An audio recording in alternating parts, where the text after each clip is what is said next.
talk about butterfly pull-ups today. There's a large group of people that have butterfly chin over bar pull-ups, but when it comes to chest to bar pull-ups, they have to tip. So we're going to try to see if we can plug some pieces together and make butterfly chest to bar happen. So this is going to be less of like a drill video and more of like a concept video. We will bring somebody in and get a couple pull-ups in to kind of show you what we're talking about, but for the most part, these are going to be some concepts. So concept number one, and I'll actually get you over here real quick. Concept number one is going to be what the legs are doing. And just so you guys have an idea, if I have Isabella dead hanging the pull-up bar, when we do a standard chin over bar pull-up, whether you know it or not, our feet get to about hip height. That's pretty standard. Some of us that are stronger, maybe a little bit lower, but when we hang, all right, when we're in this hang position, if we imagine that her belly button, you can go ahead and drop, that her belly button created this target in space, that is where the feet need to get in order for us to be efficient in the butterfly chest to bar. That's not to say that her feet are ever going to be around her belly button, because obviously as the feet rise, the hips and in turn the belly button also rises as well. But that should give you an idea about how high the feet need to come.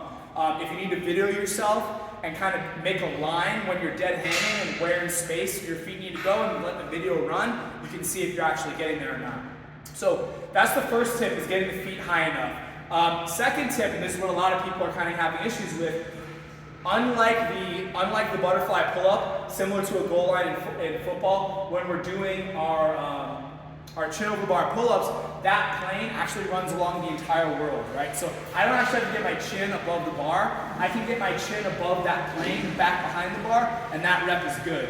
With the chest to bar, we obviously have to make connection, and because now we have to make connection, that connection is actually made, believe it or not, on the way down of the pull-up. If you're somebody that's thinking about, and our camera person does this, so I was going to point out our camera person, but if you're somebody who thinks about trying to making contact on the way up, you're never going to get your timing right. It's on the way down that we actually want to brush.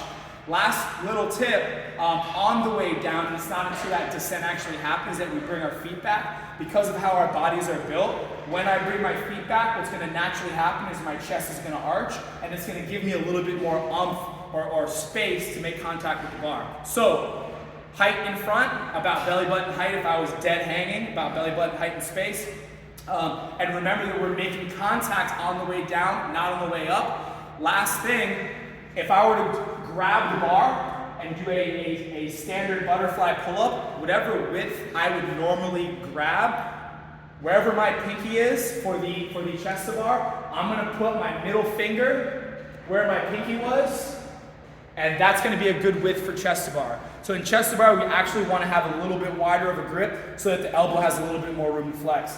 So Isabella's going to go ahead and give us 5 good chest to bar pull-ups.